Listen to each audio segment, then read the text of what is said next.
In the beginning was the Logos, the Big Bang, the primordial Om. Big Bang theory says that the physical universe spiraled out of an unimaginably hot and dense single point, called a singularity, billions of times smaller than the head of a pin. It does not say why or how. The more mysterious something is, the more we take for granted that we understand it.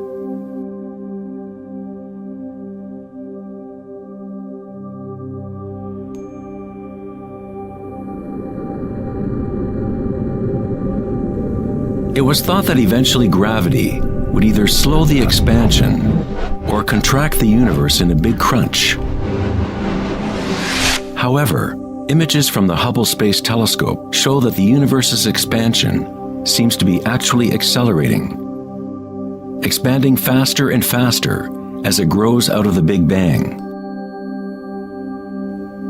Somehow, there is more mass in the universe than physics predicted. To account for the missing mass, physicists now say that the universe consists of only 4% atomic matter, or what we consider normal matter. 23% of the universe is dark matter, and 73% is dark energy, what we previously thought of as empty space. It is like an invisible nervous system that runs throughout the universe, connecting all things.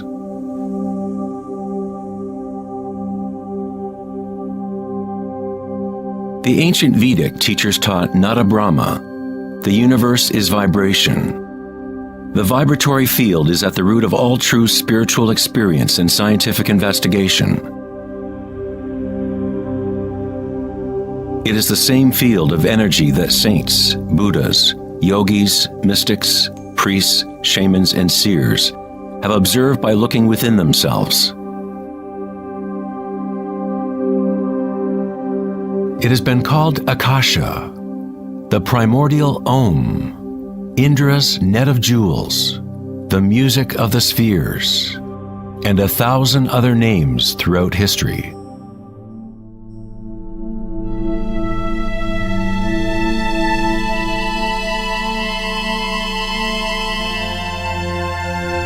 It is the common root of all religions.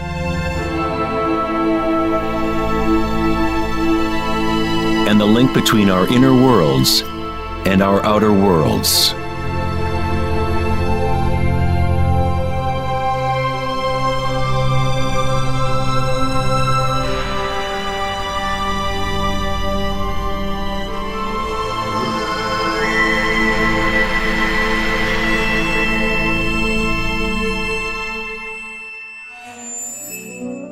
In Mahayana Buddhism in the 3rd century, they described a cosmology not unlike the most advanced physics of modern day.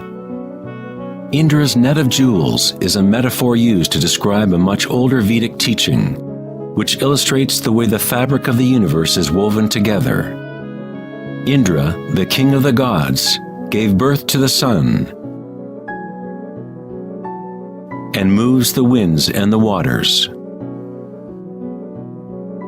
Imagine a spider web that extends into all dimensions.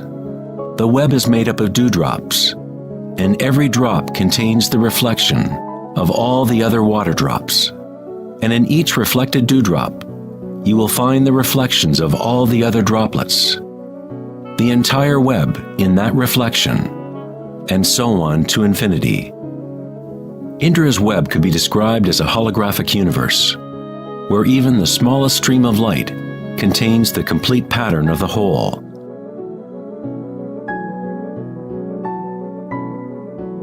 The Serbian-American scientist Nikola Tesla is sometimes referred to as the man who invented the 20th century. Tesla was responsible for discovering alternating current electricity and many other creations that are now part of everyday life. Because of his interest in the ancient Vedic traditions, Tesla was in a unique position to understand science through both an Eastern and Western model. Like all great scientists, Tesla looked deeply into the mysteries of the outer world, but he also looked deeply within himself. Like the ancient yogis, Tesla used the term akasha to describe the etheric field that extends throughout all things. Tesla studied with Swami Vivekananda, a yogi who brought the ancient teachings of India to the West. In the Vedic teachings, akasha is space itself, the space that the other elements fill, which exists simultaneously with vibration. The two are inseparable. Akasha is yin to prana's yang.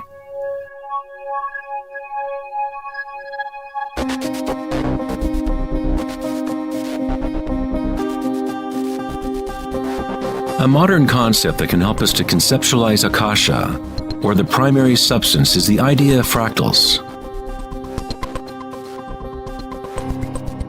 It wasn't until the 1980s that advances in computers allowed us to actually visualize and reproduce mathematically the patterns in nature. The term fractal was coined in 1980 by mathematician Benoit Mandelbrot, who studied certain simple mathematical equations that, when they are repeated, produce an unending array of changing mathematical or geometrical forms within a limited framework.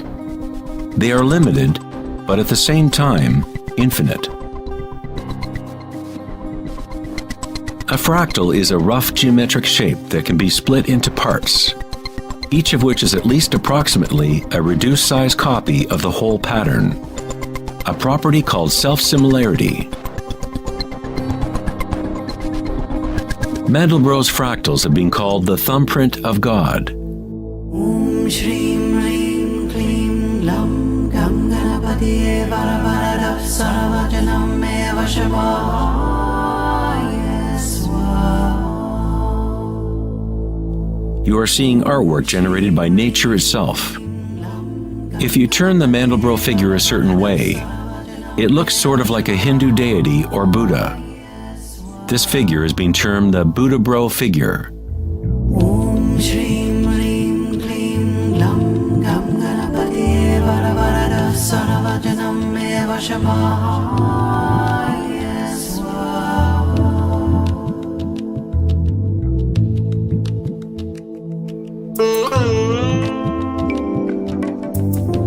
If you look at some forms of ancient art and architecture, you will see that humans have long associated beauty and the sacred with fractal patterns.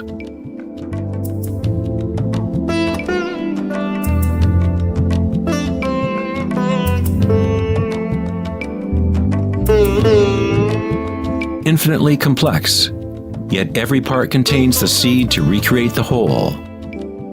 Fractals have changed mathematicians' views of the universe and how it operates.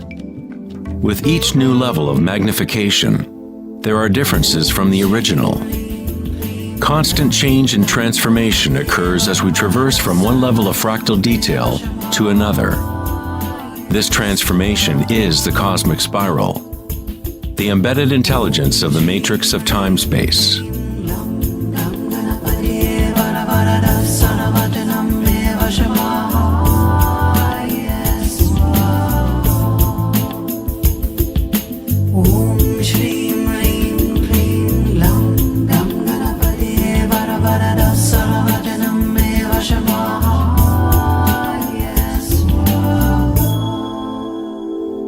Fractals are inherently chaotic, full of noise and order. When our minds recognize or define a pattern, we focus on it, as if it is a thing. We try to find the patterns we see as beautiful, but in order to hold the pattern in our minds, we must push away the rest of the fractal.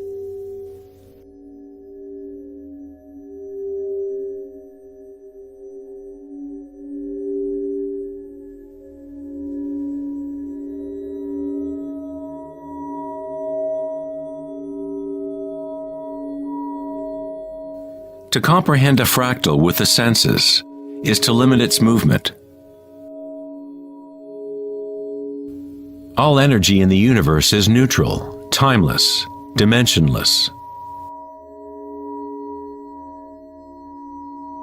Our own creativity and capacity for pattern recognition is the link between the microcosm and macrocosm, the timeless world of waves, and the solid world of things. Observation is an act of creation through limitations inherent in thinking. We are creating the illusion of solidity, of things by labeling, by naming. The philosopher Kierkegaard said, "If you name me, you negate me." By giving me a name, a label, you negate all of the other things I could possibly be. You lock the particle into being a thing by pinning it down, naming it. But at the same time, you are creating it, defining it to exist. Creativity is our highest nature. With the creation of things comes time, which is what creates the illusion of solidity.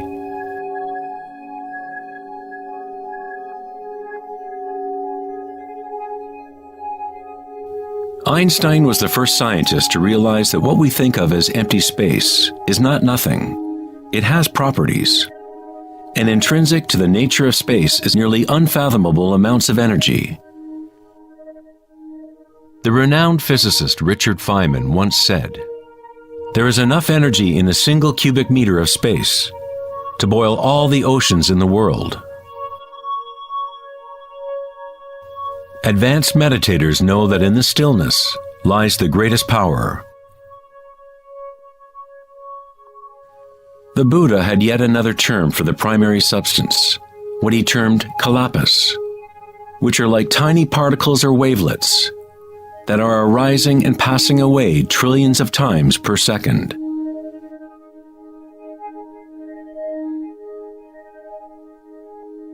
Reality is, in this sense, like a series of frames in a holographic film camera, moving quickly so as to create the illusion of continuity.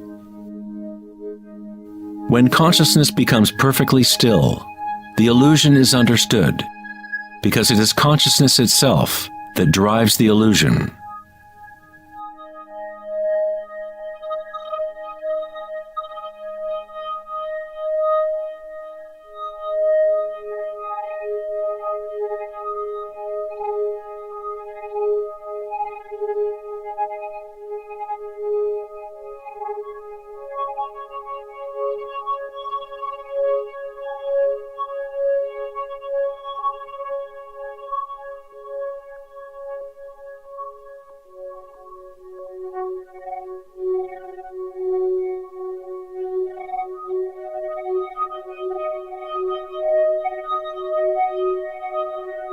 In the ancient traditions of the East, it has been understood for thousands of years that all is vibration. Nada Brahma, the universe is sound. The word nada means sound or vibration, and Brahma is the name for God. Brahma simultaneously is the universe and is the creator. The artist and the art are inseparable. In the Upanishads, one of the oldest human records from ancient India, it is said, Brahma the creator, sitting on a lotus, opens his eyes, and a world comes into being. Brahma closes his eyes, and a world goes out of being. Ancient mystics, yogis, and seers have maintained that there is a field at the root level of consciousness. The Akashic field, or the Akashic records, where all information, all experience, past, present, and future, exists now and always. It is this field or matrix from which all things arise, from subatomic particles to galaxies, stars, planets, and all life.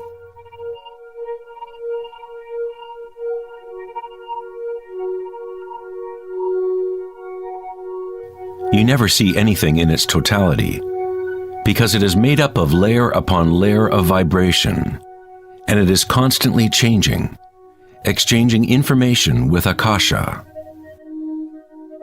A tree is drinking in the sun, the air, the rain, the earth. a world of energy moves in and out of this thing we call a tree. When the thinking mind is still, then you see reality as it is, all aspects together. The tree and the sky and the earth, the rain and the stars are not separate. Life and death, self and other, are not separate, just as the mountain and the valley are inseparable. In the Native American and other indigenous traditions, it is said that everything has spirit, which is simply another way of saying everything is connected to the one vibratory source. There is one consciousness, one field, one force that moves through all. This field is not happening around you, it is happening through you, and happening as you.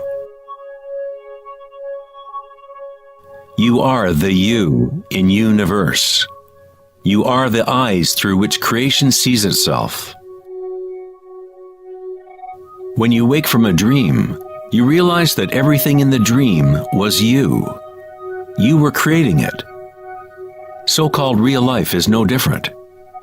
Everyone, everything is you. The one consciousness looking out of every eye.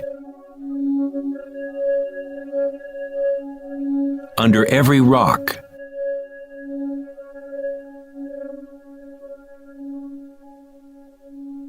Within every particle.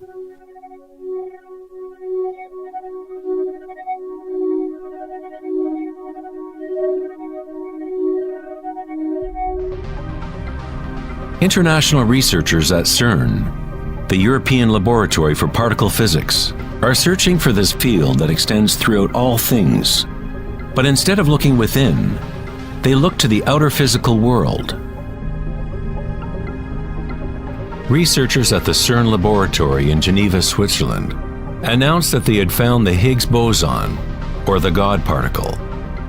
The Higgs boson experiments prove scientifically that an invisible energy field fills the vacuum of space.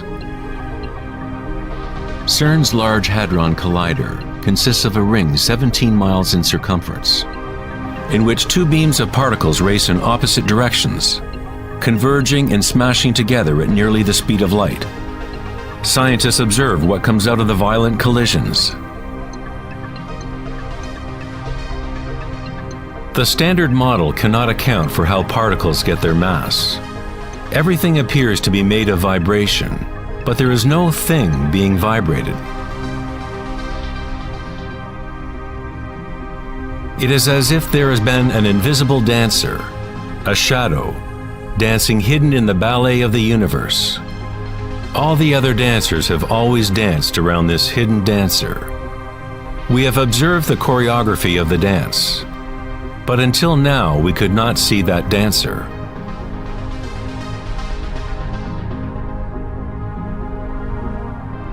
The so-called God particle, the properties of the base material of universe, the heart of all matter which would account for the unexplained mass and energy that drives the universe's expansion. But far from explaining the nature of the universe, the discovery of the Higgs boson simply presents an even greater mystery, revealing a universe that is more mysterious than we ever imagined.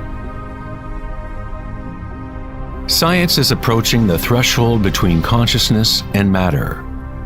The eye with which we look at the primordial field and the eye with which the field looks at us are one and the same.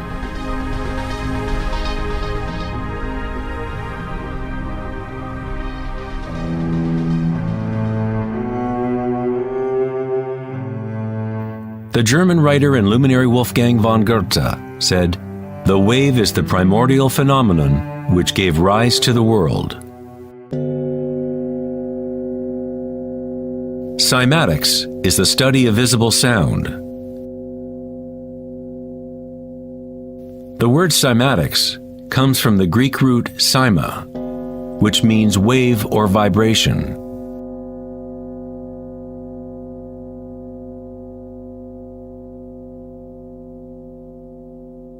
One of the first Western scientists to seriously study wave phenomena was Ernst Chladni, a German musician and physicist who lived in the 18th century. Chladni discovered that when he spread sand on metal plates and then vibrated the plates with a violin bow, the sand arranged itself into patterns. Different geometrical forms appeared depending on the vibration produced.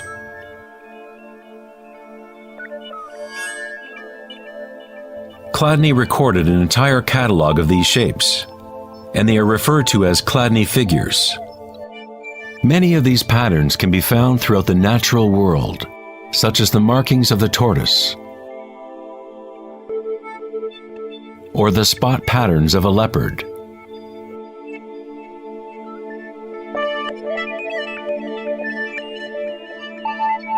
Studying Chladni patterns or cymatic patterns is one secret way in which high-end guitar, violin, and other instrument makers determine the sound qualities of the instruments they make.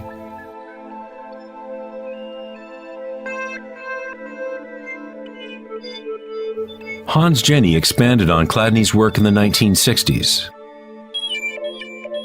Using various fluids and electronic amplification to generate sound frequencies, and coined the term cymatics. If you run simple sine waves through a dish of water, you can see patterns in the water. Depending on the frequency of the wave, different ripple patterns will appear. The higher the frequency, the more complex the pattern. These forms are repeatable, not random. The more you observe, the more you start to see how vibration arranges matter into complex forms from simple repeating waves. This water vibration has a pattern similar to a sunflower.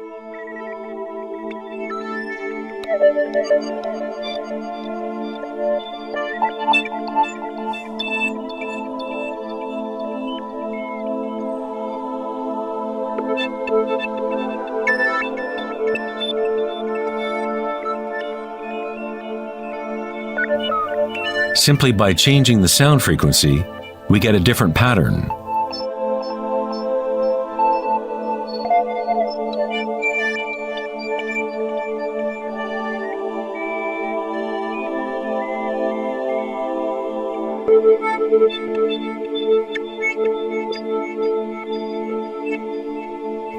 Water is a very mysterious substance.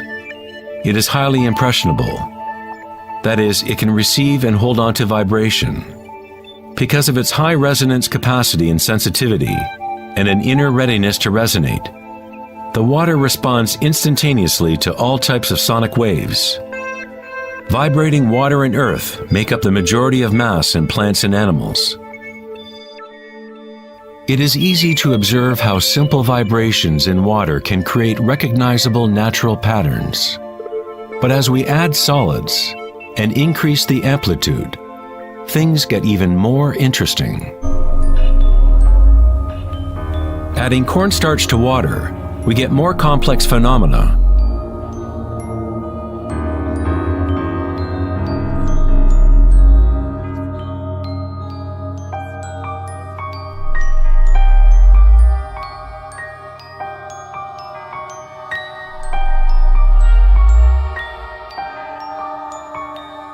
Perhaps the principles of life itself can be observed as vibrations move the cornstarch blob into what appears to be a moving organism.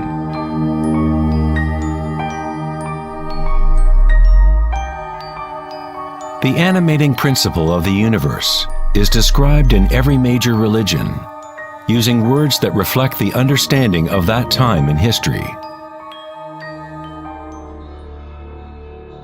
In the language of the Incas, the largest empire in pre-Columbian America, the word for human body is Alpa Kamasca, which means literally, animated earth. In Kabbalah, or Jewish mysticism, they talk about the divine name of God, the name that cannot be spoken. It cannot be spoken because it is a vibration that is everywhere. It is all words, all matter. Everything is the sacred word. The tetrahedron is the simplest shape that can exist in 3 dimensions. Something must have at least 4 points to have physical reality.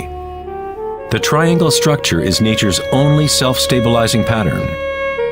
In the Old Testament, the word tetragrammaton was often used to represent a certain manifestation of God. It was used when talking about the Word of God, or the special name of God, Logos or primordial Word.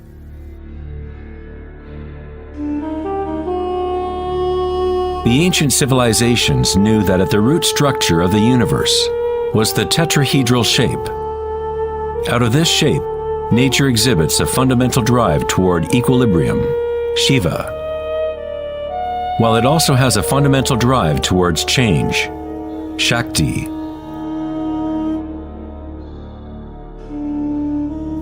In the Bible, the Gospel of John usually reads, "In the beginning was the Word," but in the original text, the term used was logos. The Greek philosopher Heraclitus, who lived around 500 years before Christ, referred to the logos as something fundamentally unknowable, the origin of all repetition, pattern, and form. The Stoic philosophers who followed the teachings of Heraclitus identified the term with the divine animating principle pervading the universe.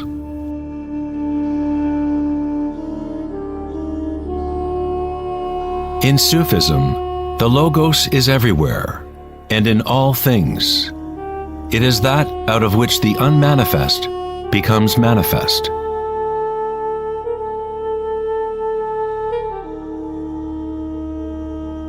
In the Hindu tradition, Shiva Nataraja literally means Lord of the Dance.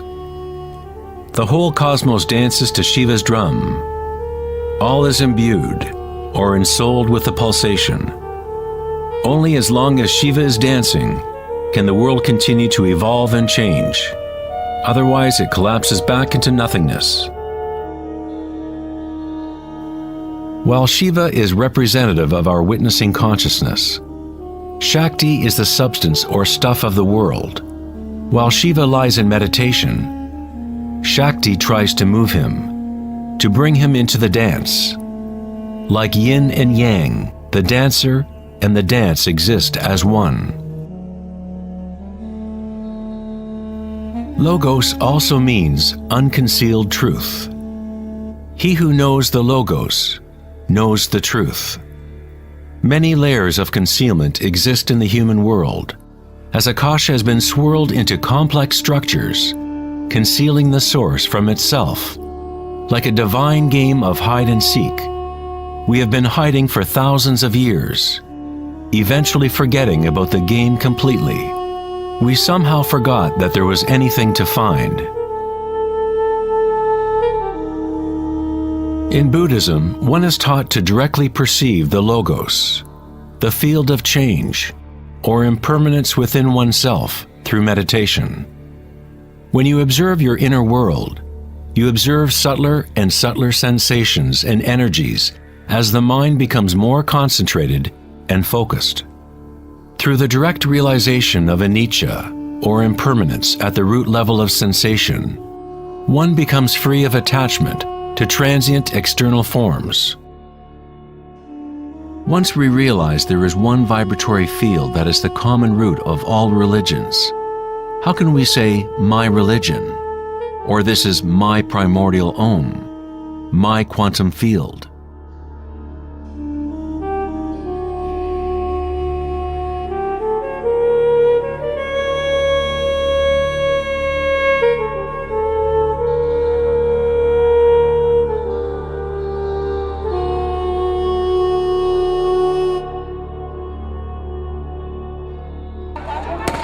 The true crisis in our world is not social, political, or economic. Our crisis is a crisis of consciousness, an inability to directly experience our true nature, an inability to recognize this nature in everyone and in all things.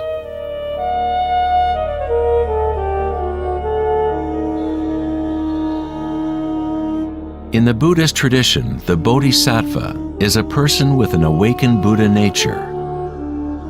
A Bodhisattva vows to help to awaken every being in the universe, realizing that there is only one consciousness. To awaken one's true self, one must awaken all beings,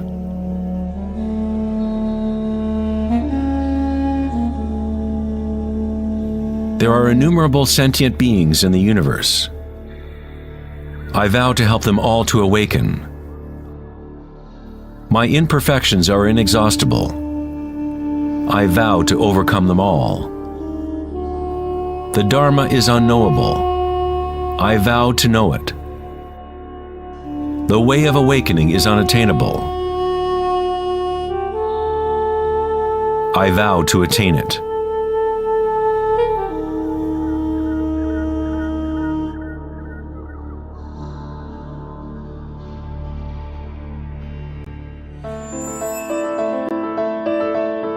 The Pythagorean philosopher Plato hinted enigmatically that there was a golden key that unified all of the mysteries of the universe. It is this golden key that we will return to time and again throughout our exploration. The golden key is the intelligence of the Logos, the source of the primordial Om. One could say that it is the mind of God. With our limited senses, we are observing only the outer manifestation of the hidden mechanics of self-similarity. The source of this divine symmetry is the greatest mystery of our existence. Many of history's monumental thinkers, such as Pythagoras, Kepler, Leonardo da Vinci, Tesla, and Einstein, have come to the threshold of the mystery. Einstein said, "The most beautiful thing we can experience is the mysterious. It is the source of all true art and science. He to whom this emotion is a stranger, who can no longer pause to wonder and stand wrapped in awe, is as good as dead. His eyes are closed." We are in the position of a little child entering a huge library filled with books in many different languages. The child knows someone must have written those books. It does not know how. It does not understand the languages in which they are written. The child dimly suspects a mysterious order in the arrangement of the books, but doesn't know what it is. That, it seems to me, is the attitude of even the most intelligent human being toward God. We see a universe marvelously arranged and obeying certain laws. Our limited minds cannot grasp the mysterious force that moves the constellations. Every scientist who looks deeply into the universe, and every mystic who looks deeply within the self, eventually comes face to face with the same thing: the primordial spiral.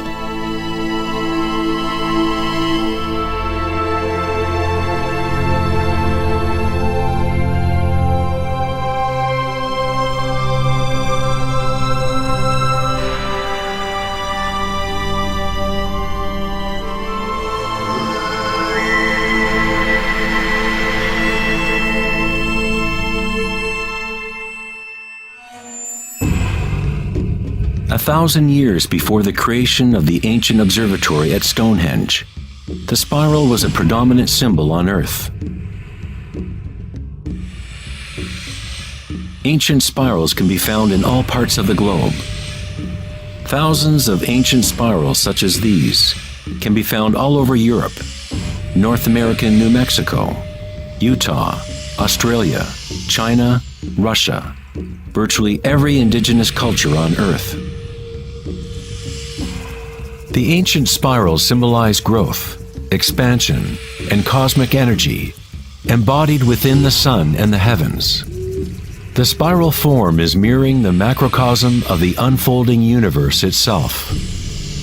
In native traditions, the spiral was the energetic source, the primordial mother. The Neolithic spirals at Newgrange, Ireland date back 5,000 years.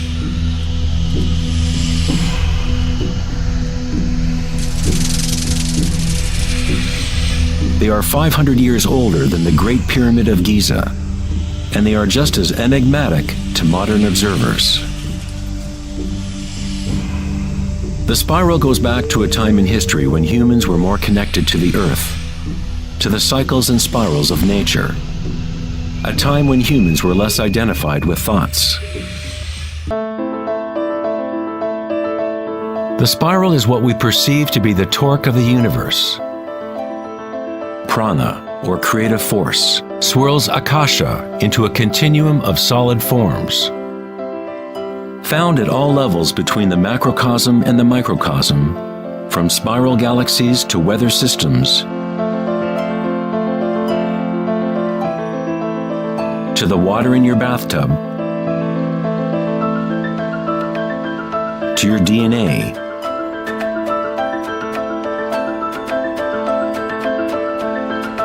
to the direct experience of your own energy. The primordial spiral is not an idea, but rather that which makes all conditions and ideas possible. Various types of spirals and helices are found throughout the natural world. Snails, sea coral,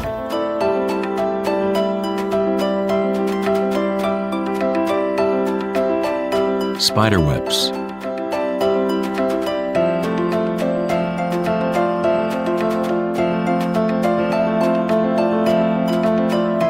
fossils,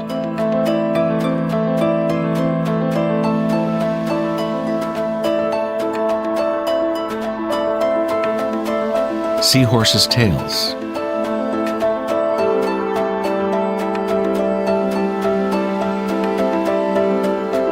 and shells. Many spirals appearing in nature are observable as logarithmic spirals, or growth spirals. As you move out from the center, the spiral sections get exponentially larger.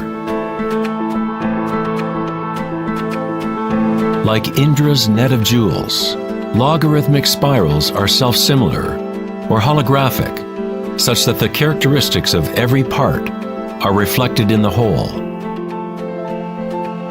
2,400 years ago in ancient Greece, Plato considered continuous geometric proportion to be the most profound cosmic bond.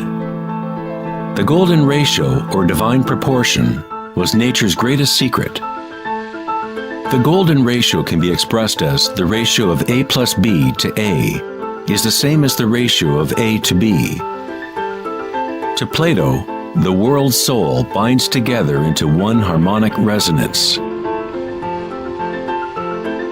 The same pentagonal pattern that exists in a starfish or in a slice of okra can be seen in the path of the planet Venus, traced in the night sky over an 8-year period.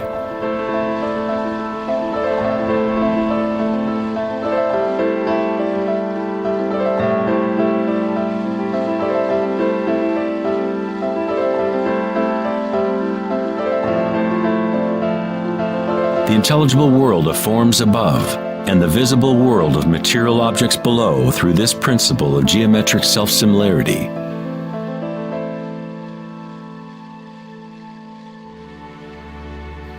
From the self-similar spiral patterns of the Romanesco broccoli to the arms of galaxies, logarithmic spirals are a ubiquitous and archetypal pattern. Our own Milky Way galaxy has several spiral arms which are logarithmic spirals with a pitch of about 12 degrees. The greater the pitch of the spiral, the tighter the turns.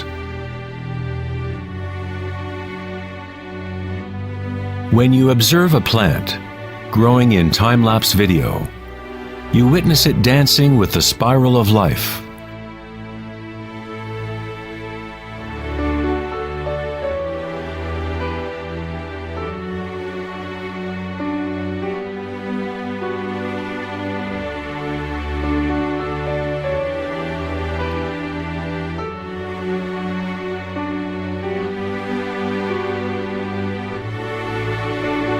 A golden spiral is a logarithmic spiral that grows outward by a factor of the golden ratio.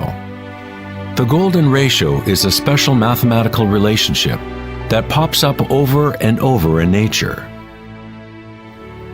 The pattern that is observable follows what is called the Fibonacci series, or Fibonacci sequence. The Fibonacci series unfolds such that each number is the sum of the previous two numbers. The German mathematician and astronomer Kepler discovered that self-similar spiral patterns are observable in the way leaves are arranged on stems of plants, or in the floret and petal arrangements of flowers. Leonardo da Vinci observed that the spacing of leaves was often in spiral patterns. These patterns are called phyllotaxis patterns, or leaf arrangement patterns.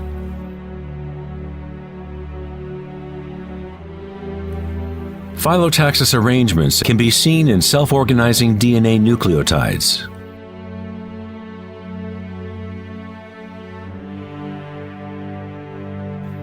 And in everything from the family trees of reproducing rabbits to pine cones, cacti, to snowflakes, and in simple organisms such as diatoms.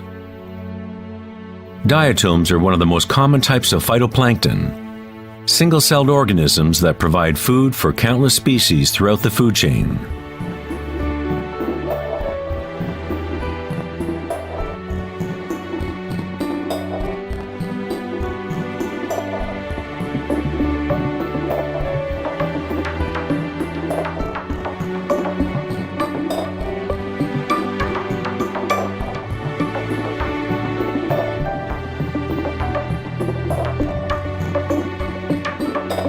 How much math do you need to know to be a sunflower or a bee?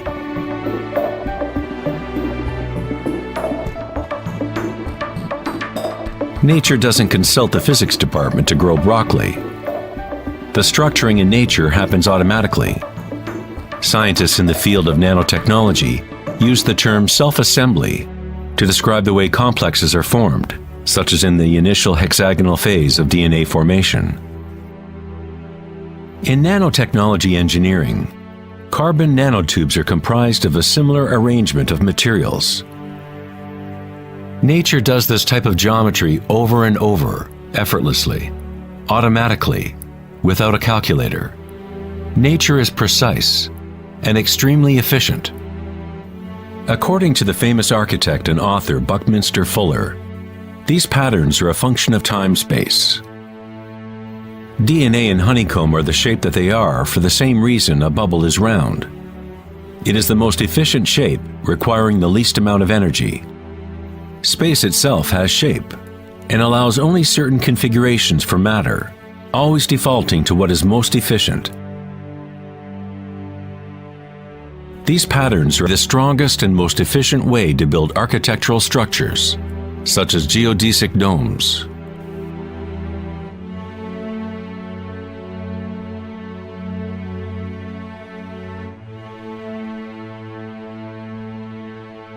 Logarithmic spiral patterns allow plants maximum exposure to insects for pollination, maximum exposure to sunlight and rain, and allow them to efficiently spiral water towards their roots. Birds of prey use the logarithmic spiral pattern to stalk their next meal. Flying in a spiral is the most efficient way to hunt.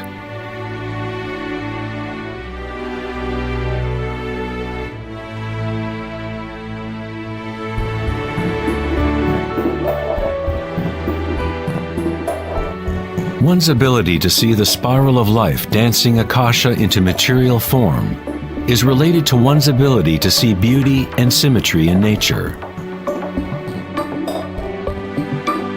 Poet William Blake said, "The vegetative universe opens like a flower from the earth's center, in which is eternity. It expands from stars to the mundane shell, and there it meets eternity again, both within and without."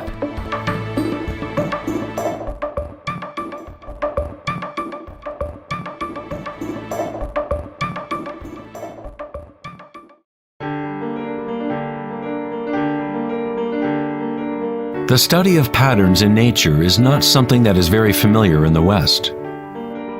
But in ancient China, this science was known as Li. Li reflects the dynamic order and pattern in nature.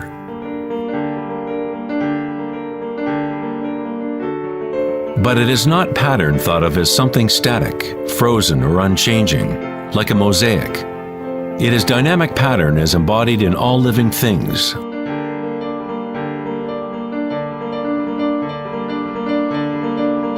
The arteries of leaves, the markings of the tortoise and the vein patterns on rocks are all expressions of nature's secret language in art.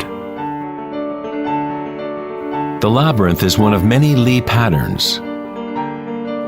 It is found in coral structures, mushrooms like the morel, cabbages, and in the human brain. The cellular pattern is another common form in nature. There are a myriad of different cellular structures, but all have a similar orderliness defined by their purpose and function.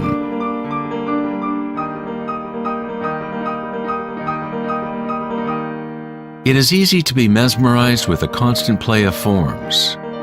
But what is most interesting is that certain archetypal forms seem to be woven into the fabric of nature at all. The branching pattern is another Li pattern, or archetypal pattern, that is observable at all levels and all fractal scales.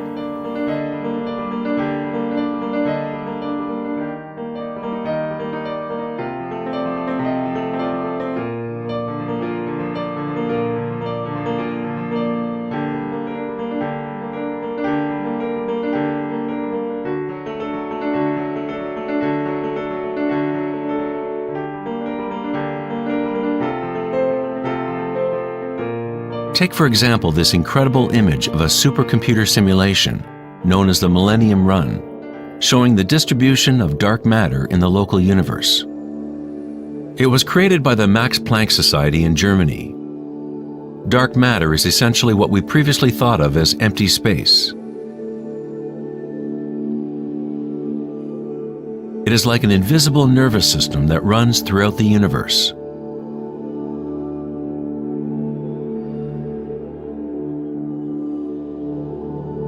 The universe is literally like a giant brain. It is constantly thinking, using a type of dark or hidden energy that science is only starting to understand. Through this immense network, unfathomable energy moves, providing the momentum for the expansion and growth of the universe.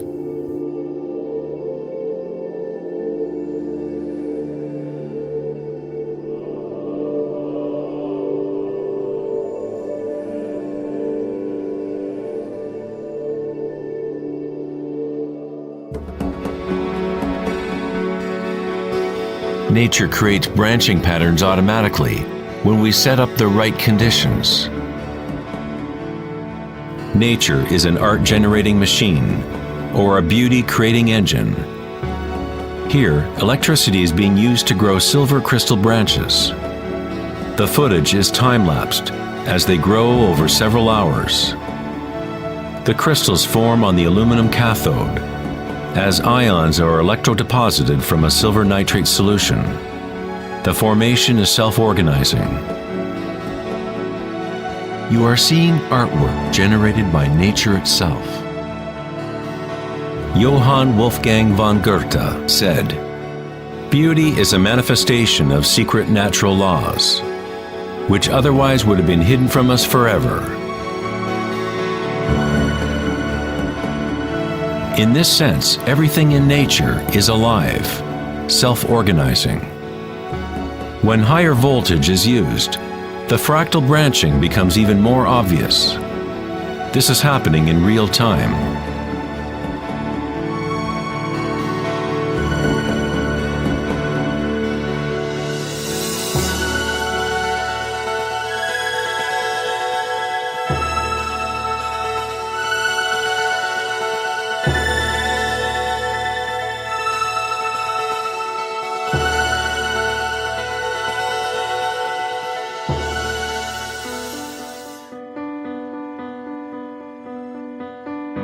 In the human body, tree-like structures and patterns are found throughout. There are, of course, the nervous systems that Western medicine knows about. But in Chinese, Ayurvedic, and Tibetan medicine, the energy meridians are a central component to understanding how the body functions. The nadis, or energy meridians, form tree-like structures. A post-mortem examination will not reveal the chakras or the nadis. But that does not mean they do not exist. You need to refine your tool that you use to look. You must first learn to quiet your own mind. Only then you will observe these things first within yourself. In electrical theory, the less resistance in a wire, the more easily it can carry energy. When you cultivate equanimity through meditation, it creates a state of non-resistance in your body. Prana, or chi, or inner energy, is simply your inner aliveness. What you feel when you bring your consciousness within the body. The subtle wires within your body that carry prana, the nadis, become able to move more and more pranic energy through the chakras. Your wiring becomes stronger as you use it, as you allow energy to flow. Wherever consciousness is placed, chi or energy will begin to flow and physical connections blossom. Within the brain and nervous system, physical wiring patterns become established by repetition. By continually placing your attention within and lowering resistance to the sensations you are experiencing, you increase your energetic capacity.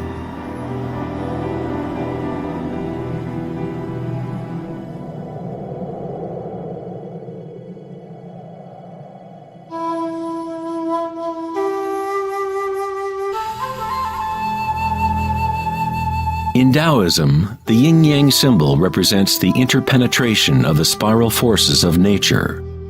The yin-yang is not two and not one. The ancient concept of the hara is represented by a yin-yang, or spiral swirl. It is the power center located in the belly below the navel. Hara means literally sea or ocean of energy. In China, the hara is called the lower dantian. In many forms of Asian martial arts, the warrior with strong hara is said to be unstoppable.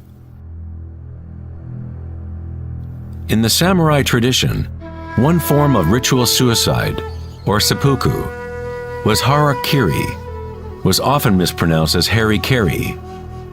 It means to impale one's hara, thereby cutting off one's chi or energy channel.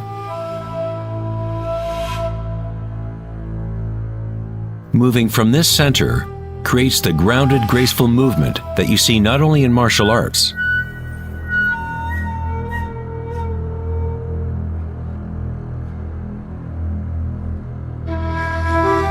but in great golfers, belly dancers,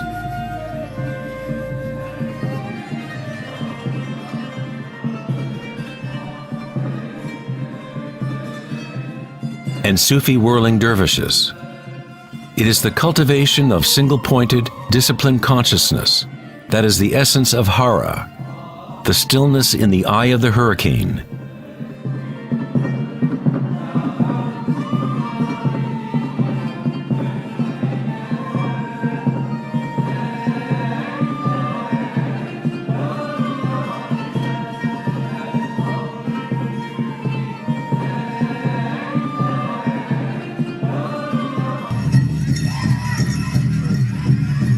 It is the gut instinct and connection to one's energy source.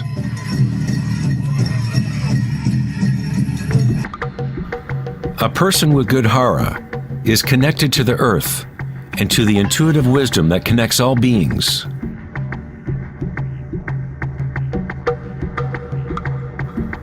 To think with your belly, hara dekanganase, is to tap into your inner wisdom.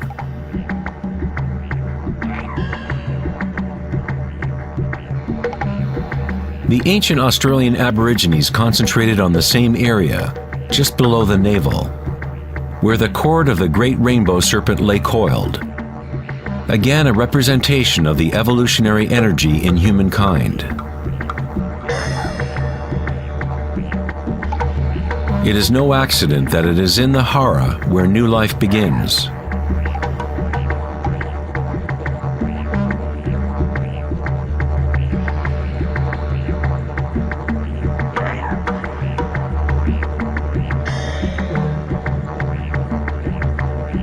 The enteric nervous system, sometimes referred to as the gut brain, is capable of maintaining a complex matrix of connections similar to the brain in the head, with its own neurons and neurotransmitters. It can act autonomously, that is, with its own intelligence. You could say that the gut brain is a fractal version of the head brain, or perhaps the head brain is a fractal version of the gut brain. A healthy bear has strong hara. When a bear knows where to forage for herbs, it follows the movement of chi through its senses, centered in the hara or belly. This is the bear's connection to the dream lodge, the place in native traditions where all knowledge comes from, to the spiral of life.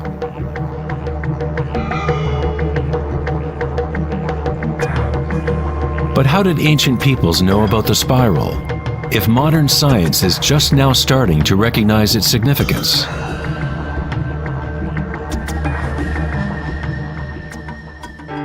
Ask the bees, for they have not forgotten how to love.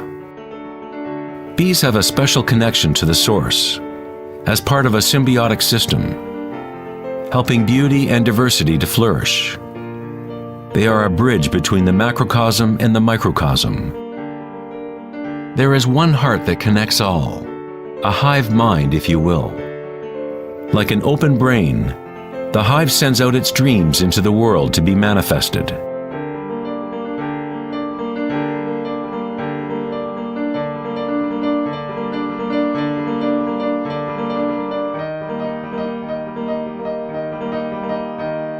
In nature, many creatures know how to act in unison, to move with one spirit, one direction.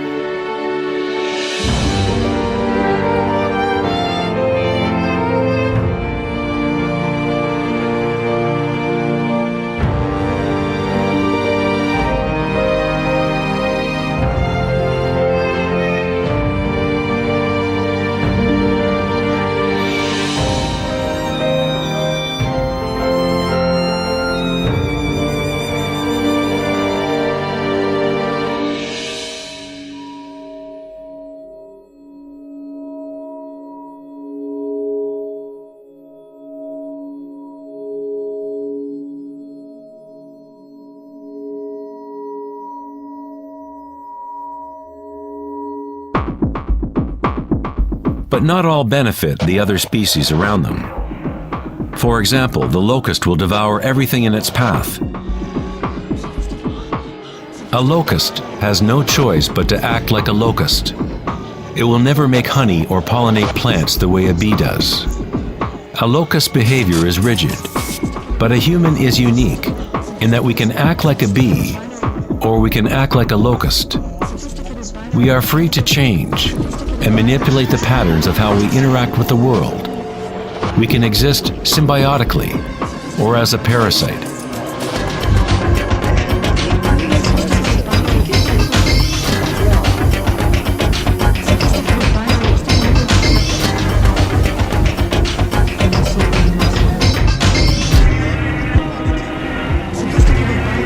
Today, humans try to understand the spiral with the rational mind.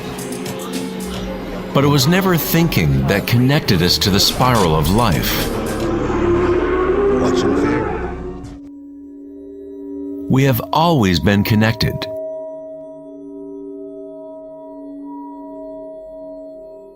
Thinking has been what keeps us in the illusion of separateness, within our own identities. Thinking is the creation of separateness, the experience of limitation. The more we align with thought, the more removed we become from the source. Ancient cultures that were less thought-oriented aligned themselves with the spiral in a more direct and personal way than we do today. In ancient India, Kundalini is a representation of one's inner energy, which moves in snake-like or helix-like pattern up the spine. In the ancient yogic traditions of India, the inner worlds of people at that time were comparable to those of Hara-centered cultures.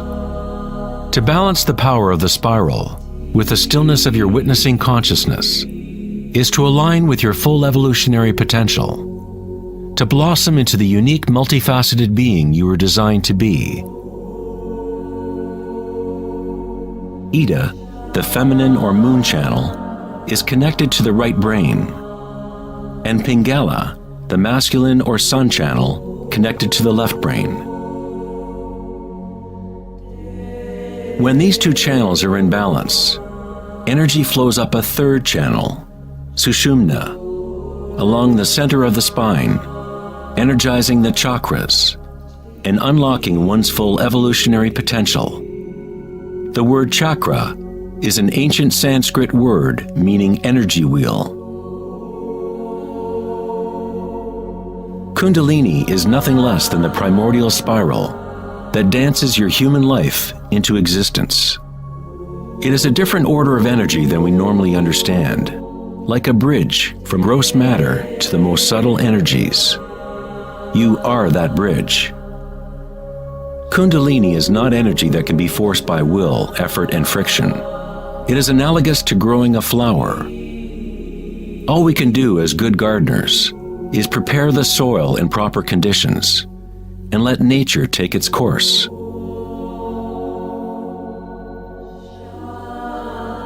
If you force a flower to open prematurely, you will destroy it. It grows with its own intelligence, with its own self-organizing direction.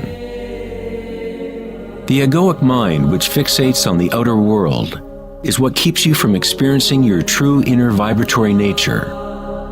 When consciousness is turned within, it becomes like the sun's rays, and the lotus within begins to grow. As Kundalini awakens within oneself, one begins to see the signature of the spiral in all things, in all patterns within and without. This spiral is the link between our inner worlds and our outer worlds.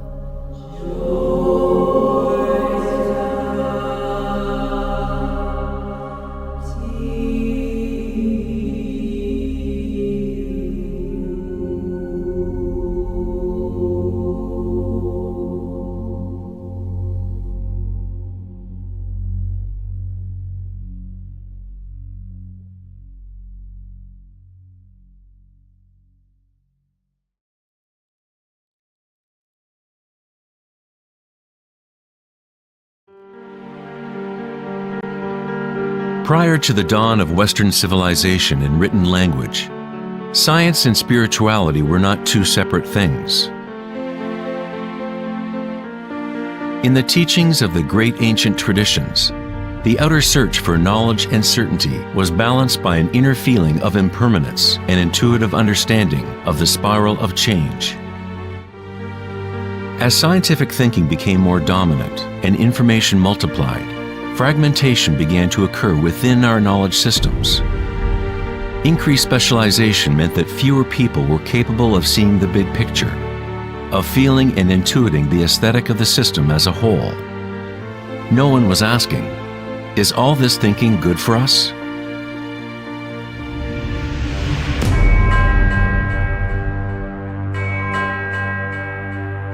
The ancient knowledge is here in our midst, hidden in plain view, but we are too preoccupied with our thoughts to recognize it. This forgotten wisdom is the way to restore the balance between the inner and the outer, yin and yang, between the spiral of change and the stillness at our core.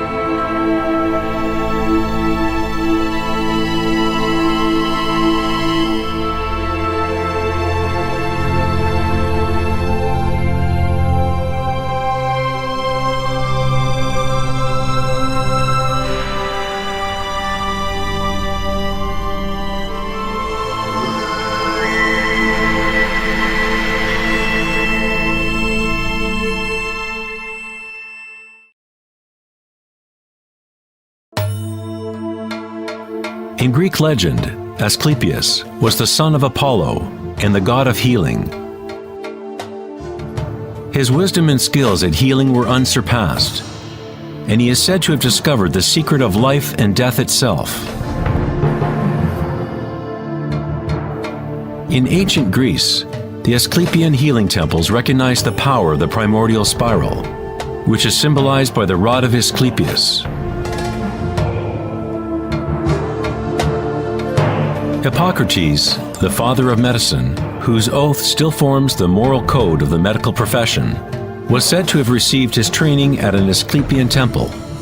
To this day, this symbol of our evolutionary energy remains as the logo for the American Medical Association and other medical organizations worldwide.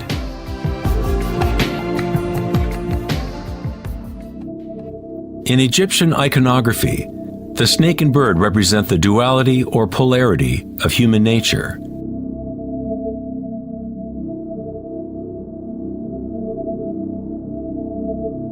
The snake, the downward direction, is the manifested spiral, the evolutionary energy of the world. The bird is the upward direction, the upward current oriented towards the sun, or awakened single-pointed consciousness, the emptiness of Akasha.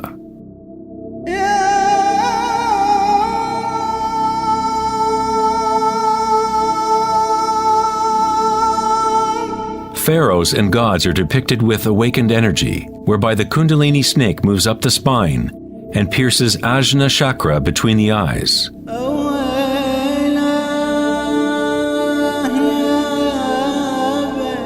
This is referred to as the Eye of Horus. In the Hindu tradition, the bindi is also representative of the third eye, the divine connection to spirit.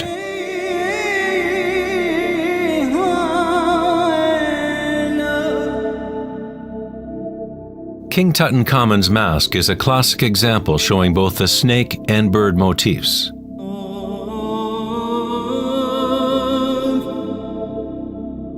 The Mayan and Aztec traditions combine the serpent and bird motif into one god, Quetzalcoatl or Kukulkan. The winged serpent god represents the awakened evolutionary consciousness, or awakened Kundalini. The person who awakens Quetzalcoatl within themselves is a living manifestation of the divine. It is said that Quetzalcoatl, or serpent energy, shall return at the end of time.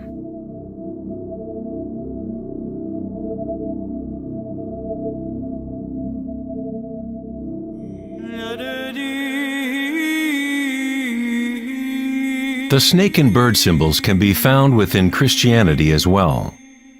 Their true meaning may be more deeply encrypted, but the meaning is the same as in other ancient traditions. In Christianity, the bird or dove, often seen above Christ's head, represents Holy Spirit, or Kundalini Shakti, as it rises to the sixth chakra and beyond. The Christian mystics called Kundalini by another name, Holy Spirit. In John 3:12, it says, "And as Moses lifted up the serpent in the wilderness, so must the Son of Man be lifted up." Jesus and Moses awakened their Kundalini energy, bringing awakened consciousness to the unconscious reptilian forces that drive human craving. Jesus was said to have spent 40 days and nights in the desert, during which time he was tempted by Satan. Similarly, the Buddha was tempted by Mara as he sat to reach enlightenment under the Bodhi tree, or wisdom tree.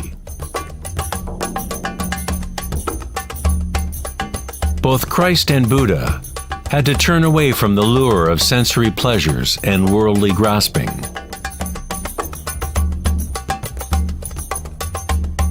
In each story, the demon is the personification of one's own attachments.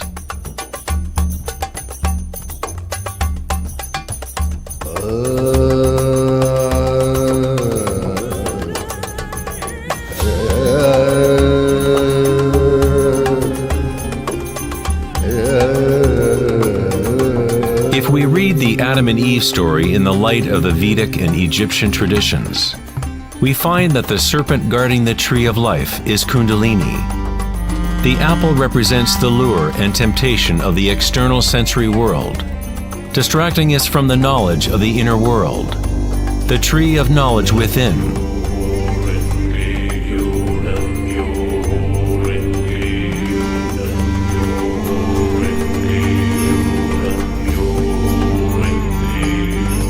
The tree is simply the network of nadis, or energy meridians within ourselves, which literally form tree-like structures throughout the body. In our egoic quest for external gratification, we have cut ourselves off from the knowledge of the inner world, our connection to Akasha and the wisdom source.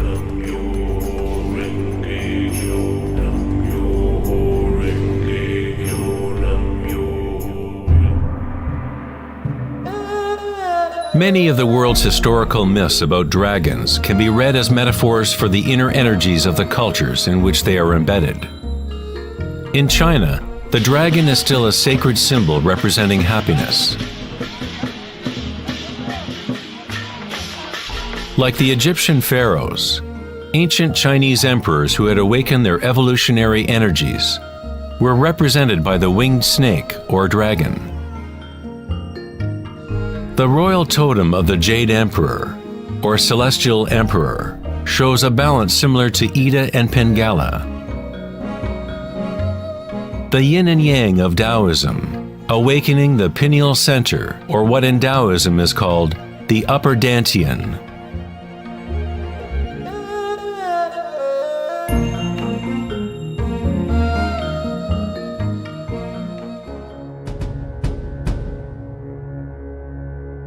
Nature is full of different light detection and assimilation mechanisms.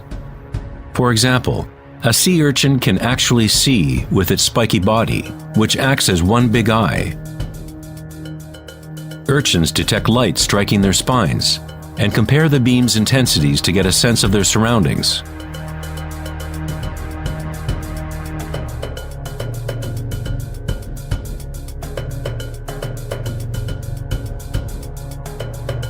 Green iguanas and other reptiles have a parietal eye or pineal gland on top of their heads, which they use to detect predators from above.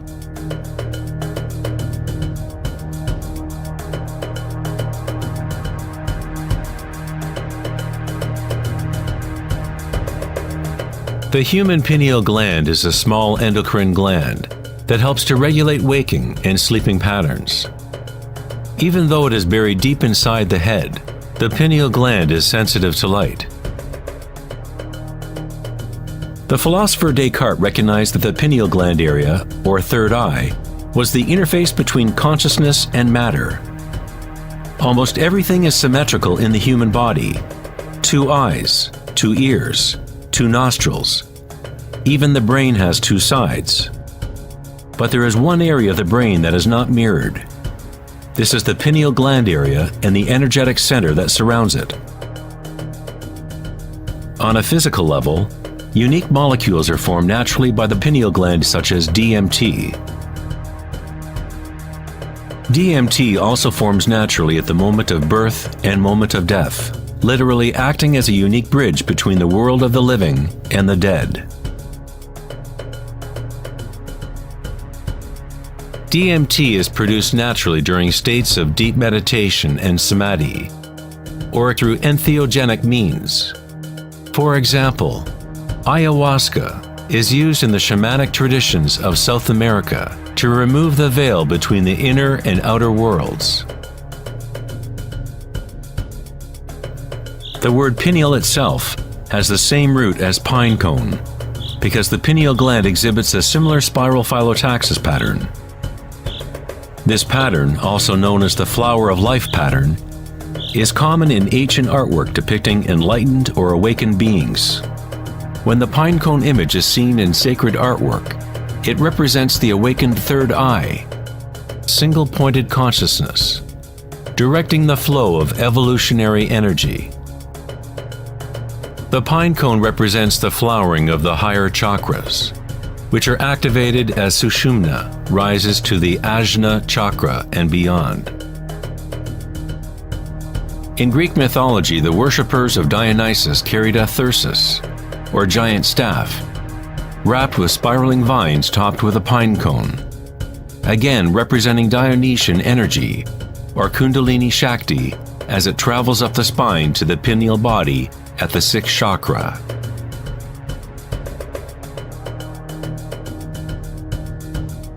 In the heart of the Vatican, you might expect a giant sculpture of Jesus or Mary, but instead we find a giant pine cone statue, indicating that in Christian history, there may have been knowledge of the chakras in Kundalini, but for whatever reason it was kept from the masses.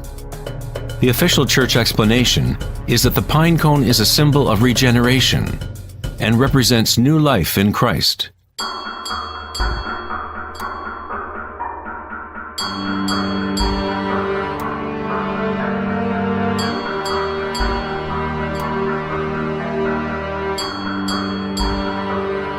The 13th century philosopher and mystic Meister Eckhart said, "The eye with which I see God and the eye with which God sees me is one and the same." In the King James Bible, Jesus said, "The light of the body is the eye. If therefore thine eye be single, thy whole body shall be full of light."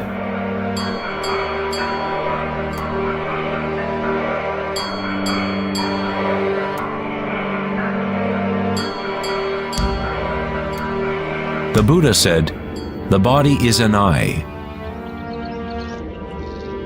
In a state of samadhi, one is both the seer and the seen. We are the universe aware of itself.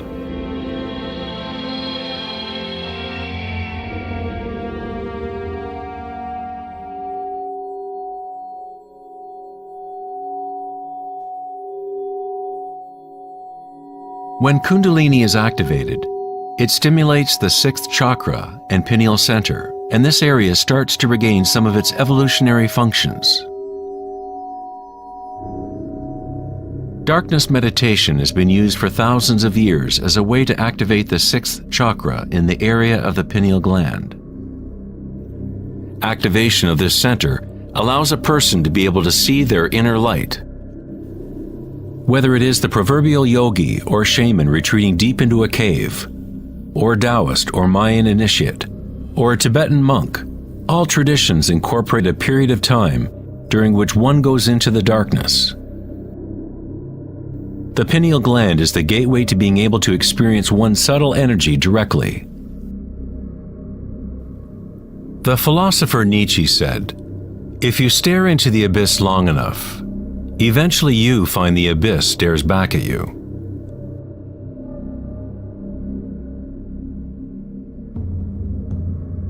Dolmens, or ancient portal tombs, are among the oldest remaining structures on Earth.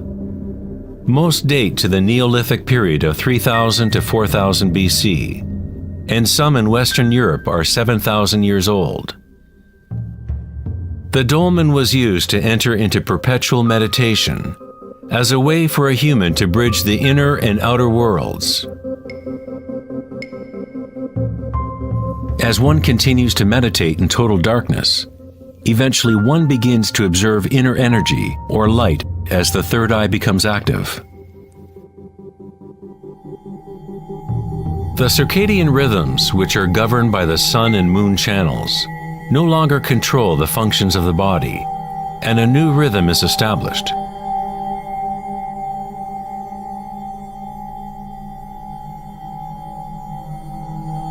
The seventh chakra, for thousands of years, has been represented by the Om symbol, a symbol which is constructed by Sanskrit signs representing the elements. When Kundalini rises beyond the sixth chakra, it begins to create an energy halo. Halos appear consistently in the religious paintings of different traditions, in all different parts of the world.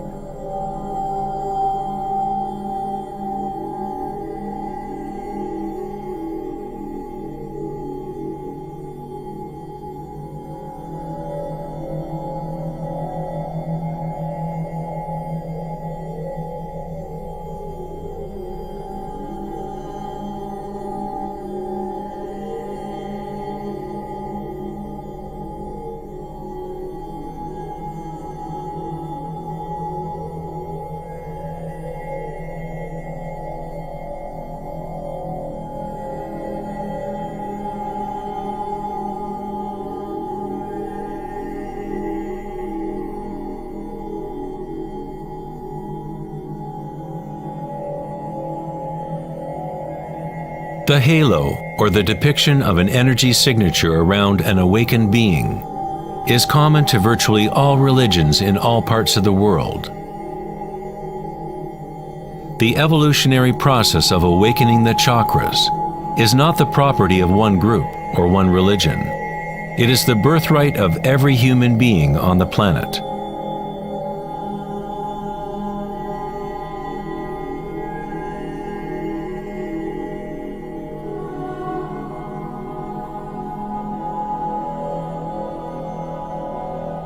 The crown chakra is the connection to the divine, that which is beyond duality, beyond name and form. Akhenaten was a pharaoh, whose wife was Nefertiti. He is referred to as the son of the sun. He rediscovered Aten, or the Word of God within himself, uniting Kundalini and consciousness.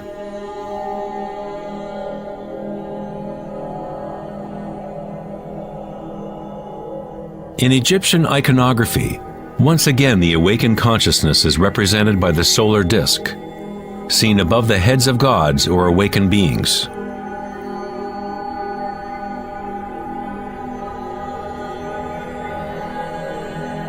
In the Hindu and yogic traditions, this halo is called Sahasrara, the thousand-petaled lotus.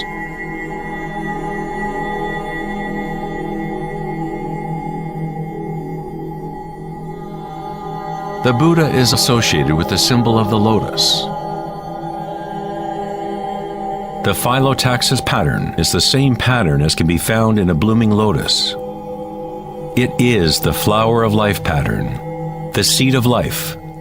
It is the fundamental pattern into which all forms fit. It is the very shape of space itself, or a quality inherent to Akasha.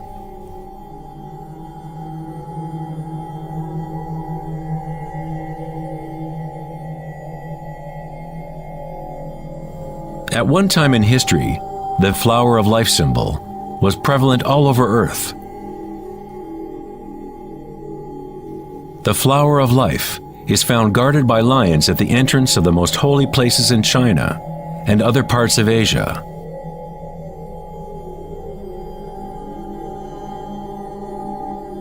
The 64 hexagrams of the I Ching often surround a yin-yang symbol, which is yet another way of representing the flower of life. Within the flower of life is the geometric basis for all of the Platonic solids, essentially every form that can exist. The ancient flower of life begins with the geometry of the Star of David, or upward and downward facing triangles. Or in 3D, these would be tetrahedral structures. This symbol is a yantra, a sort of program that exists within the universe, the machine that is generating our fractal world. Yantras have been used as tools for awakening consciousness for thousands of years. The visual form of the yantra is an external representation of an inner process of spiritual unfolding. It is the hidden music of the universe made visible, comprised of intersecting geometrical forms and interference patterns.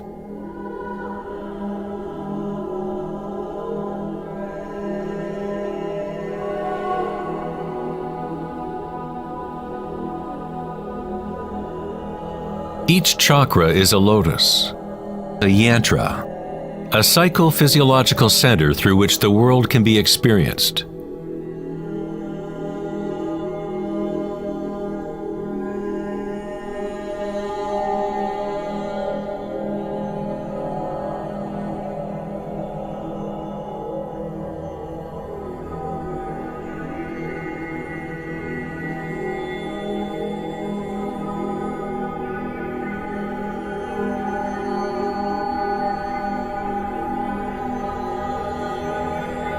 A traditional yantra, such as can be found in the Tibetan tradition, is invested with rich layers of meaning, sometimes incorporating a complete cosmology and worldview. The yantra is a constantly evolving pattern which works through the power of repetition or iteration of a cycle. The power of the yantra is all but lost in today's world because we seek meaning only in the external form, and we do not connect it to our inner energies through intention.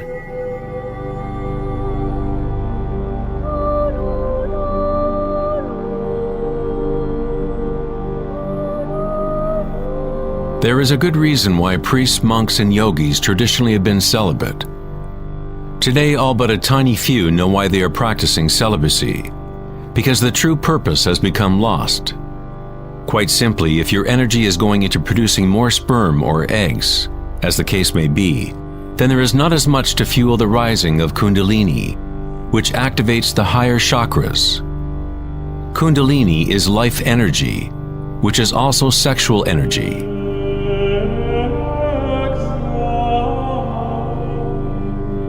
When awareness becomes less focused on animal urges and is put into the objects reflective of the higher chakras, that energy flows up the spine and to those chakras. Many of the tantric practices teach how to master sexual energy so that it can be used for higher spiritual evolution.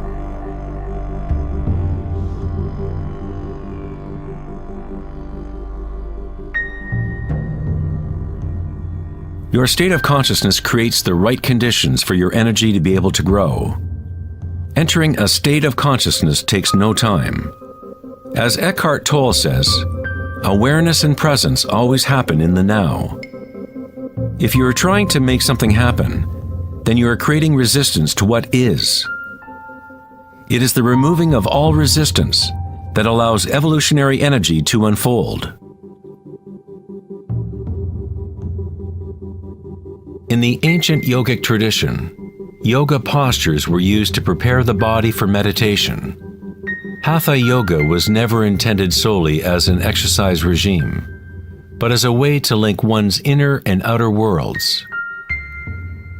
The Sanskrit word hatha means sun, ha, and moon, tha.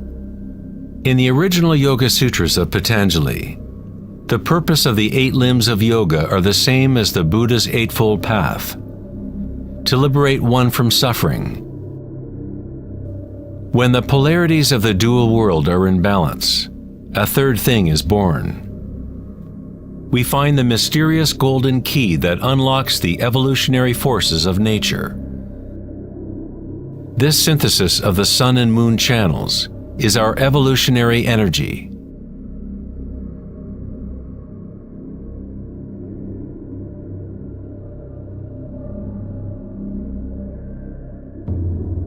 Because humans are now identified almost exclusively with their thoughts and the outer world, it is a rare individual that achieves a balance of the inner and outer forces, which allow Kundalini to awaken naturally. For those identified only with the illusion, Kundalini will always remain a metaphor, an idea, rather than a direct experience of one's energy and consciousness.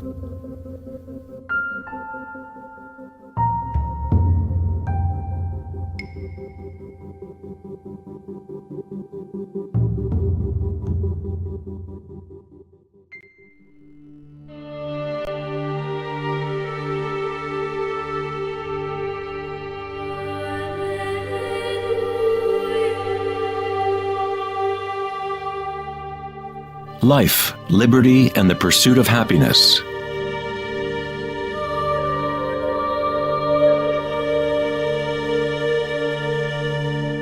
We live our lives pursuing happiness out there, as if it is a commodity. We have become slaves to our own desires and craving.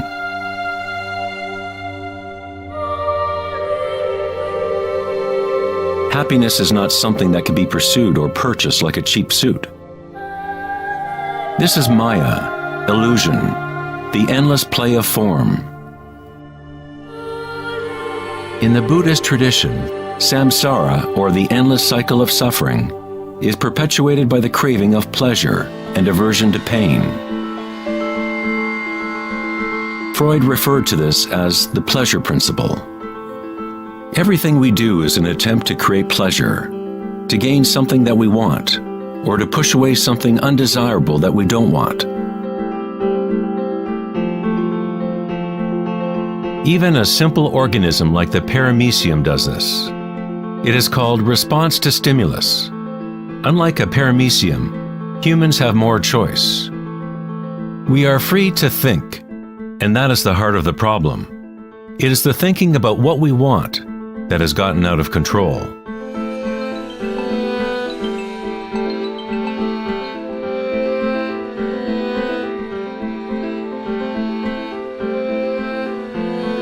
Safety systems armed. 10, 9, 8, 7, 6, 5, 4, 3, 2, 1, 0. And liftoff of Endeavour, going where East and West do meet at the International Space Station. The dilemma of modern society is that we seek to understand the world not in terms of archaic inner consciousness, but by quantifying and qualifying what we perceive to be the external world by using scientific means and thought. Thinking has only led to more thinking and more questions. We seek to know the innermost forces which create the world and guide its course. But we conceive of this essence as outside of ourselves, not as a living thing intrinsic to our own nature. It was the famous psychiatrist Carl Jung who said, "One who looks outside dreams. One who looks inside awakes." It is not wrong to desire to be awake, to be happy. What is wrong is to look for happiness outside when it can only be found inside.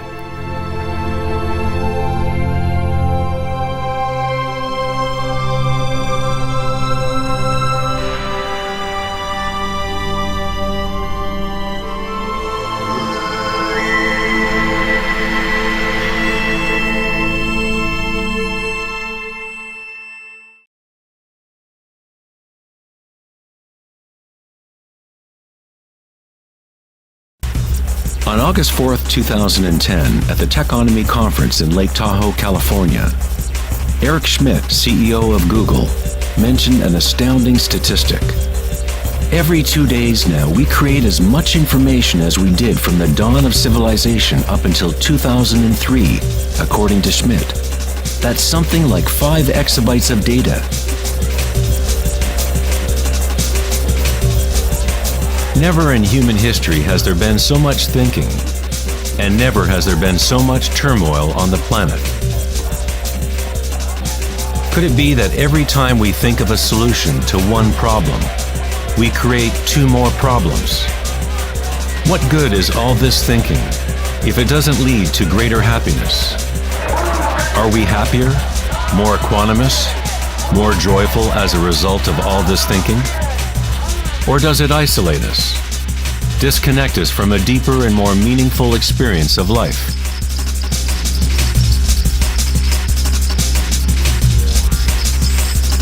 Thinking, acting, and doing must be brought into balance with being. After all, we are human beings, not human doings.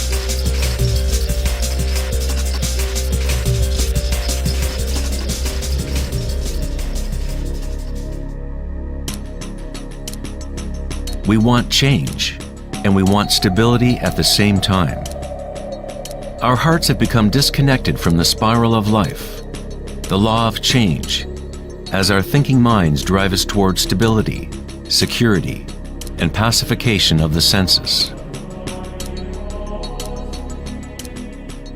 With a morbid fascination, we watch killings, tsunamis, earthquakes, and wars. We constantly try to occupy our mind, fill it with information. TV shows streaming from every conceivable device, games and puzzles, text messaging, and every possible trivial thing. We let ourselves become mesmerized with the endless stream of new images, new information, new ways to tantalize and pacify the senses. At times of quiet inner reflection, our hearts may tell us that there is more to life than our present reality, that we live in a world of hungry ghosts, endlessly craving and never satisfied.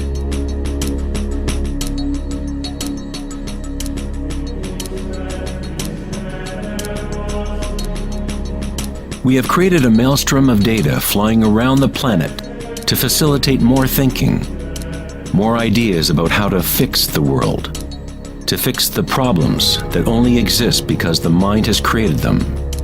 Thinking has created the whole big mess that we are in right now. We wage wars against diseases, enemies, and problems. The paradox is that whatever you resist persists. The more you resist something, the stronger it gets. Like exercising a muscle, you are actually strengthening the very thing you want to rid yourself of. So then, what is the alternative to thinking? What other mechanism can humans use to exist on this planet?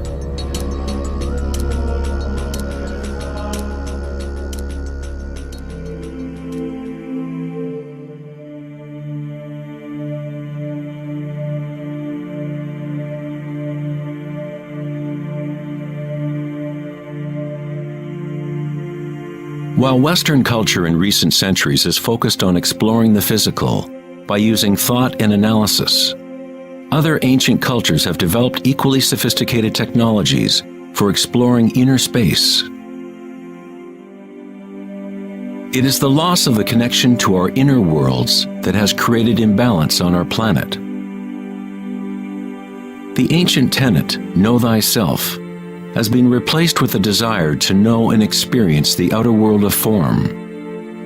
Answering the question, who am I, is not simply a matter of describing what is on your business card.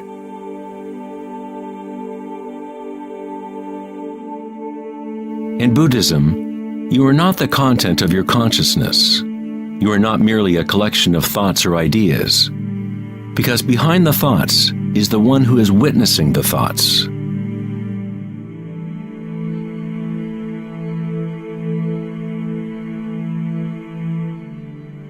The imperative know thyself is a Zen koan, an unanswerable riddle. Eventually the mind will become exhausted in trying to find an answer, like a dog chasing its tail. It is only the ego identity that wants to find an answer, a purpose.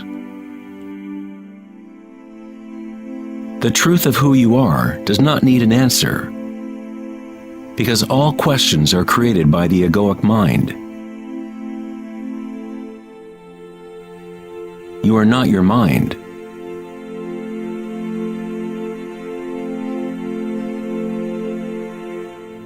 The truth lies not in more answers, but in less questions. As Joseph Campbell said, I don't believe people are looking for the meaning of life as much as they are looking for the experience of being alive.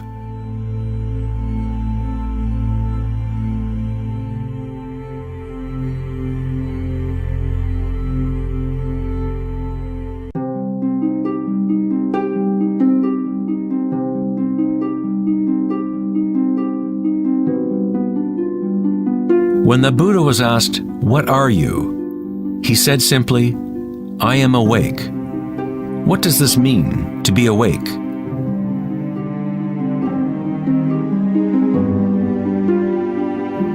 The Buddha does not say exactly, because the flowering of each individual life is different.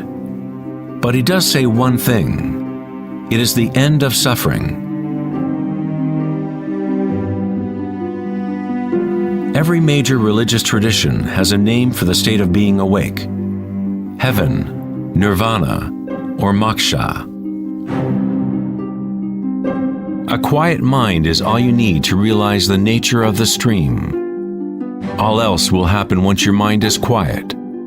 In that stillness, inner energies wake up and work without effort on your part. As the Taoists say, Qi follows consciousness. By being still, one begins to hear the wisdom of the plants and animals. the quiet whispers in dreams, and one learns the subtle mechanism by which those dreams come into material form. In the Tao Te Ching, this kind of living is called Wei Wu Wei, doing, not doing. The Buddha spoke of the middle way as the path that leads to enlightenment. Aristotle described the golden mean, the middle between two extremes, as the path of beauty. Not too much effort, but not too little either.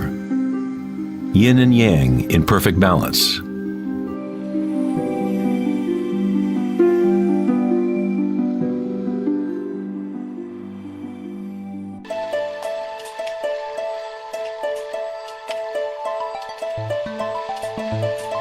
Vedanta's notion of Maya, or illusion, is that we do not experience the environment itself, but rather a projection of it, created by thoughts. Of course, your thoughts let you experience the vibratory world in a certain way, but our inner equanimity need not be contingent on external happenings. The belief in an external world, independent of the perceiving subject, is fundamental to science.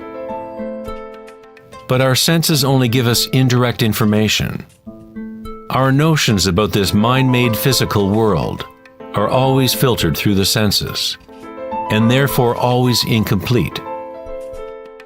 There is one field of vibration underlying all of the senses. People with a condition called synesthesia sometimes experience this vibratory field in different ways. Synesthetes can see sounds as colors or shapes, or associate qualities of one sense with another. Synesthesia refers to a synthesis or intermingling of the senses. The chakras in the senses are like a prism, filtering a continuum of vibration. All things in the universe are vibrating, but at different rates and frequencies.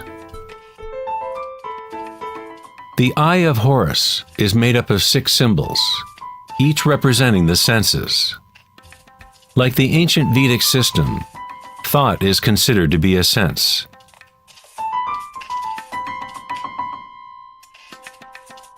Thoughts are received simultaneously as sensations are experienced on the body. They arise from the same vibratory source. Thinking is simply a tool, one of 6 senses. But we have elevated it to such a high status that we identify ourselves with our thoughts. The fact that we do not recognize thinking as one of the 6 senses is very significant. We are so immersed in thought that trying to explain thought as a sense is like telling a fish about water. Water? What water?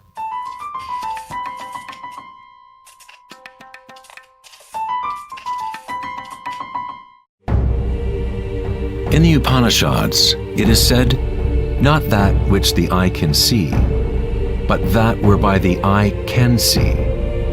Know that to be Brahman, the eternal, and not what people here adore. Not that which the ear can hear, but that whereby the ear can hear. Know that to be Brahman, the eternal, and not what people here adore. Not that which speech can illuminate, but that by which speech can be illuminated. Know that to be Brahman, the eternal, and not what people here adore."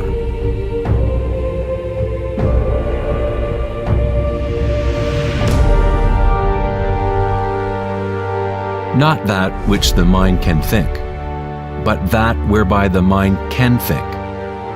Know that to be Brahman, the eternal, and not what people here adore.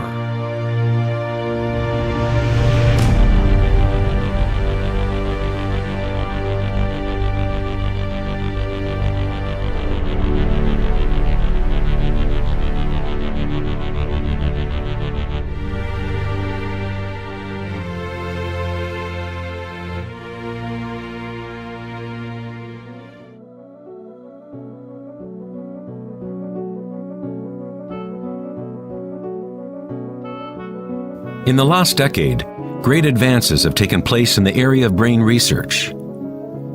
Scientists have discovered neuroplasticity, a term which conveys the idea that the physical wiring of the brain changes according to the thoughts moving through it. As Canadian psychologist Donald Hebb put it, neurons that fire together, wire together.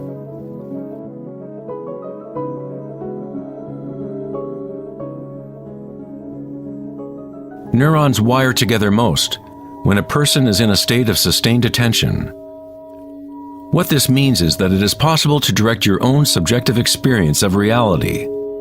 Literally, if your thoughts are ones of fear, worry, anxiety, and negativity, then you grow the wiring for more of those thoughts to flourish. If you direct your thoughts to be ones of love, compassion, gratitude, and joy, you create the wiring for repeating those experiences. But how do we do that if we are surrounded by violence and suffering? Isn't this some kind of delusion or wishful thinking? Neuroplasticity is not the same as the New Age notion that you create your reality by positive thinking. It is actually the same thing that the Buddha taught 2,500 years ago. Vipassana meditation, or insight meditation, could be described as self-directed neuroplasticity. You accept your reality exactly as it is, as it actually is. But you experience it at the root level of sensation, at the vibratory or energetic level, without the prejudice or influence of thought. Through sustained attention at the root level of consciousness, the wiring for an entirely different perception of reality is created.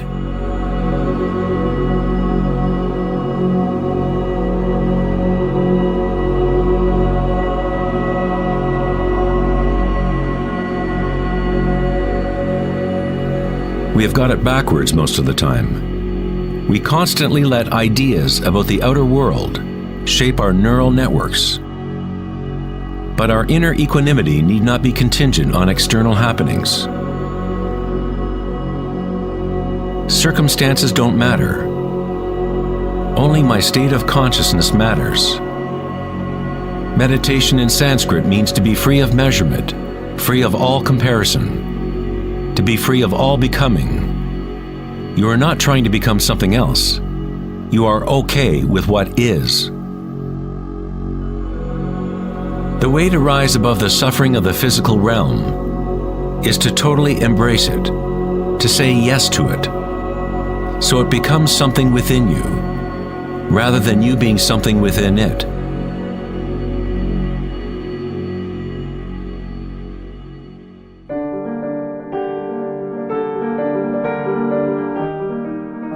How does one live in such a way that consciousness is no longer in conflict with its content? How does one empty the heart of petty ambitions? There must be a total revolution in consciousness, a radical shift in orientation from the outer world to the inner. It is not a revolution brought about by will or effort alone, but also by surrender, acceptance of reality as it is.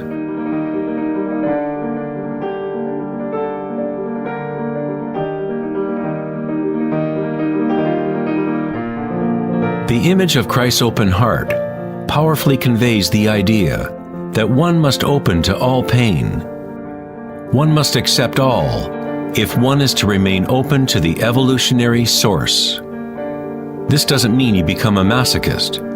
You don't look for pain. But when pain comes, which it inevitably does, you simply accept reality as it is, instead of craving some other reality. The Hawaiians have long believed that it is through the heart that we learn truth. The heart has its own intelligence, as distinctly as the brain does. The Egyptians believed that the heart, not the brain, was the source of human wisdom. The heart was considered the center of the soul and the personality. It was through the heart that the divine spoke, giving ancient Egyptians knowledge of their true path. This papyrus depicts the weighing of the heart. It was considered a good thing to go into the afterlife with a light heart. It meant that you had lived well.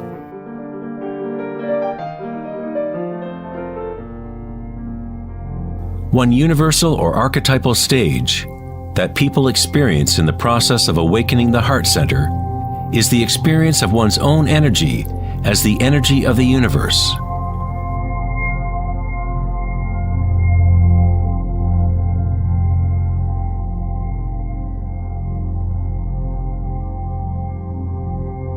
When you allow yourself to feel this love, to be this love, when you connect your inner world with the outer world, then all is one.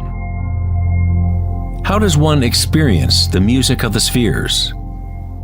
How does a heart open?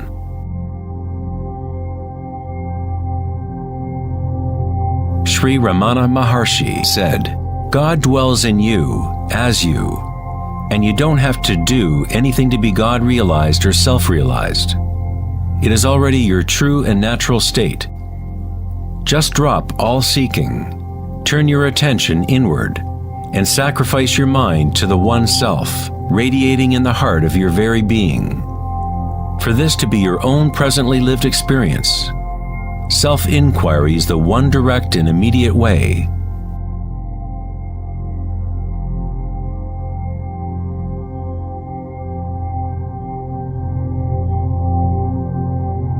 When you meditate and observe sensations within, your inner aliveness, you are actually observing change. This force of change is the arising and passing away as energy changes form.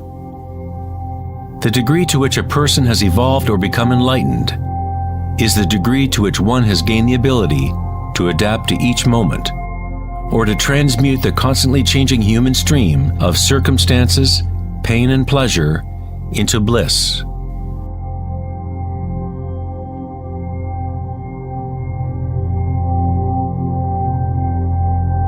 Leo Tolstoy, author of War and Peace, said, "Everyone thinks of changing the world, but no one thinks of changing him or herself."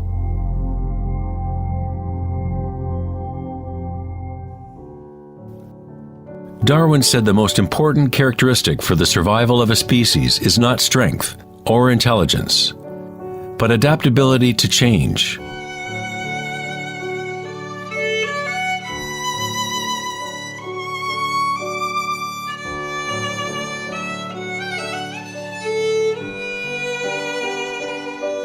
One must become adept at adapting. This is the Buddhist teaching of anicca. Everything is arising and passing away, changing, constantly changing. Suffering exists only because we become attached to a particular form.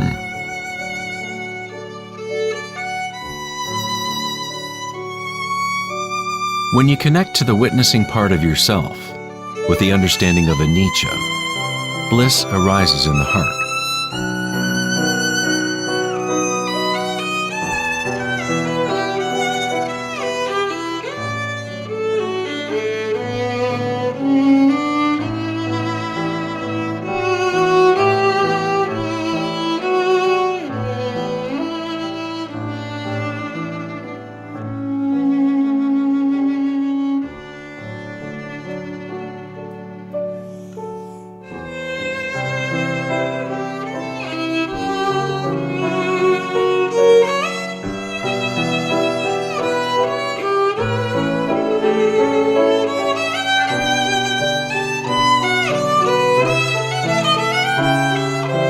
Saints, sages, and yogis throughout history unanimously describe one sacred union that occurs in the heart.